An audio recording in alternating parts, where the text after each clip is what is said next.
तो गुड लोग, अवतार 2 द वे ऑफ वाटर के धंधे में कोई डेंट पड़ा, उसके गले में कोई नुकसान आया? क्योंकि अब ये टाइम आ चुका है जहां मोस्ट ऑफ द मूवीज का लाइफ टाइम कलेक्शन बता दिया जाता है कि देख भाई तेरी औकात क्या है। जहां जेम्स कैमरॉन की पिक्चरें भाई महीनों में थिएटर में चलाने के लिए वो मास्टरी कर चुके हैं, वहीं अवतार 2 का सेकंड वीकेंड का कलेक्शन में 52.8% का ड्रॉप आया था। एंड तब मैं समझ गया था कि यार मोरी मैया भाई यार कांड हो गया, जो नहीं सोचता था वो हो गया। ये पिक्चर भी भाई अपने रंग दिखाने लगी, क्योंकि कॉमन मूवीज अपने असली रंग अपने दूसरे हफ्ते में दिखा देती है, जहां उनका 50 से 60% का ड्रॉप नॉर्मल होता है। मगर कैमरॉन के केस में ये बात अलग है। बंदा अपनी पूरी जिंदगी में पिक्चर के दूसरे हफ्ते में इसने सिर्फ 34.7% का नीचे ड्रॉप देखा है। वो भी आखिरी बार हुआ था 1991 की टर्मिनेटर 2 द जजमेंट डे में, जो कि कसम से इस बंदे ने इस बार अपना पर्सनल रिकॉर्ड तोड़ा है। उसके हलक से खाना नहीं उतर रहा होगा। मगर खैर, कैमरॉन भैया का जलवा इतनी जल्दी थोड़ी ना खत्म होने वाला है। पेंडोरा का आशीर्वाद अभी भी उनके साथ है,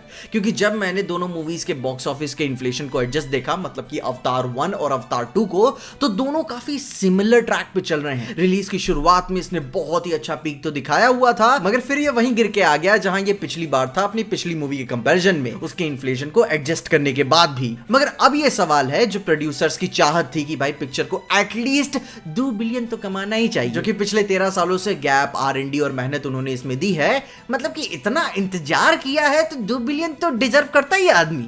जो कि आज है जनवरी 2, 2023, मूवी ऑलमोस्ट 1.5 बिलियन मार्क के करीब पहुंच चुकी है, या फिर क्रॉस भी कर चुकी है, वो भी सिर्फ अपने पहले 17 दिनों के रिलीज में। सोचो तो अभी बहुत टाइम बचा है। पिछली अवतार तो भाई 8 महीने साल भर थिएटर में चली हुई थी, फिर री रिलीज भी कितनी हुई, जो आज ये बॉक्स ऑफिस नंबर दिखाती है हमें। तो अगर इस ट्रेंड के हिसाब से देखें तो इसे बस 2 महीने में अपना पिछला रिकॉर्ड तोड़ देना चाहिए। खैर, अभी वो प्रोजेक्शन बहुत ही ज्यादा हो जाएगा, लेकिन जिस हिसाब से इसने अपना ड्रॉप लिया था शुरू में, पिक्चर अपनी लाइन में वापस आ गई है, वो भी इस डायलॉग के साथ कि as you can see I am not dead, जिसमें और फैक्टर्स भी इंक्लूड कर सकते हो कि अवतार 2 अपने पिछली मूवी के कंपैरिजन में 21% से भी ज्यादा स्क्रीन्स में रिलीज हुई, जहां इसका थिएट्रिकल एंगेजमेंट अपनी पिछली मूवी के कंपैरिजन में 75% कम रहा। जो कि अपन ये बात समझ सकते हैं कि ये कोई नया माल नहीं है। 3 घंटा 12 मिनट भाई काफी भारी पड़ता है लोगों पे। लोगों को 2-2 घंटे की मूवी देखने की आदत है।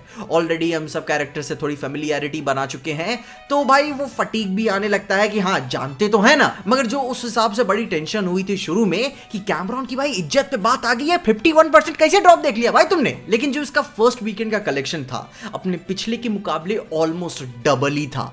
तो वो जो आधा ड्रॉप हुआ था वो भी उसके गले पे कोई भारी डेंट नहीं डालता, क्योंकि अभी दूसरे, तीसरे, चौथे हफ्ते भी मूवी काफी अच्छा परफॉर्म कर रही है। क्योंकि कैमरॉन का सिंपल भाषा में टेक्निक ये रहता है फिल्म मेकिंग का कि उसे 3-4 दिन के पहले के पिक्चर का धंधा नहीं चाहिए, बल्कि वो पहले 3 महीनों का हिसाब बनाता है। मतलब कि हम 10 रुपया ही कमाएंगे मगर रोज कमाएंगे, ये टेक्निक है उसकी। तो सिंपल भाषा में एक बार और फिर से साबित हो गया कि पिक्चरें थिएटर में चलेंगी अगर आप अच्छी पिक्चरें बनाओगे। 12-13 साल काफी होता है लोगों के दिल में से किसी भी मूवी के लिए एक्साइटमेंट को खत्म करना, मगर उसके बावजूद भी अगर लोग तीसरे, चौथे, 5वें हफ्ते भी भाई थिएटर में पिक्चर देखने जा रहे हैं, तो सीधी सी एक लाइन की बात है कि पिक्चर अच्छी है, जिसका आगे पीछे कोई रॉकेट साइंस नहीं है। अवतार मूवी एक परफेक्ट एग्जांपल है कि अपनी लेटेस्ट टेक्नोलॉजी का कैसे कुशलता पूर्वक इस्तेमाल करके थिएटर में पीक विजुअल एक्सपीरियंस कैसे देना होता है। वरना क्योंकि कहानी का क्या है, दुनिया में सिर्फ 6 तरीके की कहानियां हैं और उन्हीं में से घुमा फिरा के अपन देखते हैं, जहां लोगों का असली काम ही क्या होता है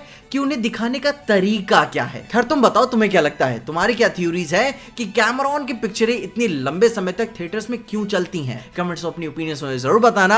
और इन्हीं सारी बातों के साथ साथ अपन ने डीसी के भाई फ्यूचर के ऊपर भी बात की है कि उनके फर्स्ट फेज या फर्स्ट चैप्टर में कौन कौन सी मूवीज आ सकती हैं, और उन्हें जानने के लिए आप मेरी ये वाली वीडियो को जरूर देखना, तुम्हें सारी इंफॉर्मेशन मिल जाएगी। मगर तब तक के लिए देखते रहिए नए साल के साथ TJ एक्सप्लेन।